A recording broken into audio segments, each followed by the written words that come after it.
So hello everyone, my name is Leonard. So I will discuss about OOP. Object-Oriented Programming is a way of designing programs by focusing on objects, which are created from classes. A class acts like a blueprint that defines the attributes and methods of an object.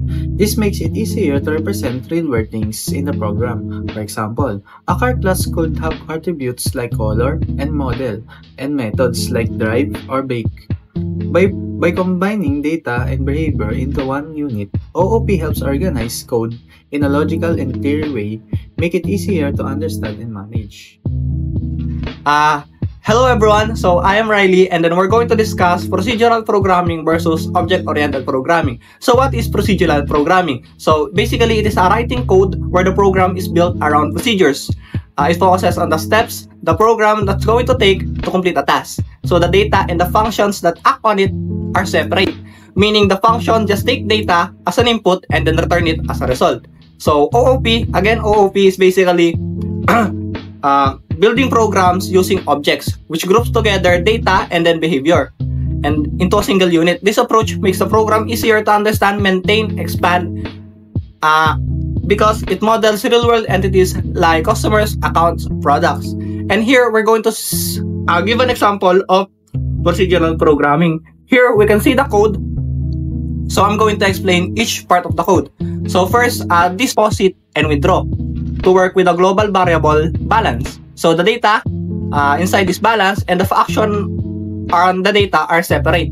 If the program grows bigger, it becomes harder to manage because anyone can directly access the change balance. And here we have the object-oriented programming pseudocode. In here, we create a class called bank account that encapsulates both data and methods. The data is private, meaning it cannot be directly accessed or modified outside the class. And then instead, we use public methods to safely interact with the data. This makes the program more organized and scalable. If we need multiple accounts, we can simply create more objects like account 1, account 2, or more without rewriting functions or variable. Basically, the advantage of OOP over procedural programming is basically better to organize, more reusable, easier to maintenance, scalability, and then of course the real-world modeling. And then in summary, procedural programming data and functions are separate, which can lead to messy and unorganized code as the program grows. In OOP naman, data and behavior are combined into objects, providing a cleaner structure that is easier to maintain. So this makes OOP the preferred choice for building complex and large-scale software systems. So up next is the object. Now, an object is an instance of a class. It represents a real-world entity with actual data. Objects are created using the new keyword in Java. Now, as you can see here, we have an example. So, my car is an object created from the car class. Now, it has its own values, which is brand and speed. Now, multiple objects can be created from the same class, each with different data. Now, an example here is that another object can be car, your car is equal to new car, with a different brand and speed. Furthermore, I introduce a tricky concept of OOP. So let's start. About class. A class is a blueprint or template used to create object. It defines the attributes or data and methods or behavior that the object will have but does not represent any actual data by itself. So here, car is a class that has two attributes, which is brand and speed, and one method, which is drive. So it describes what a car is, what it can do, but it is not yet a real car until we create an object from it.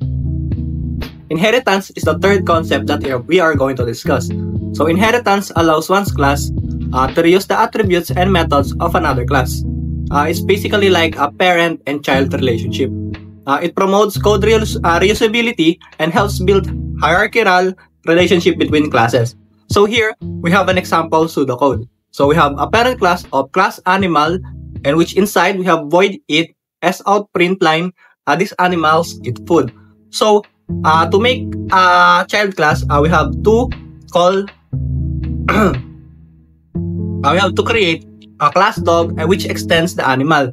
For to call the parent is we have to use the extend code. And then inside, we have the void bark, and then s outprint, the dog barks. And then on the main class, we have the public static void main, and then we created an object, dog my dog is equals to new dog, and then we call it by using the my dog.eat, and then the child's own method, my dog.bark. And then for the output, we basically have this animal is food, and then the dog barks.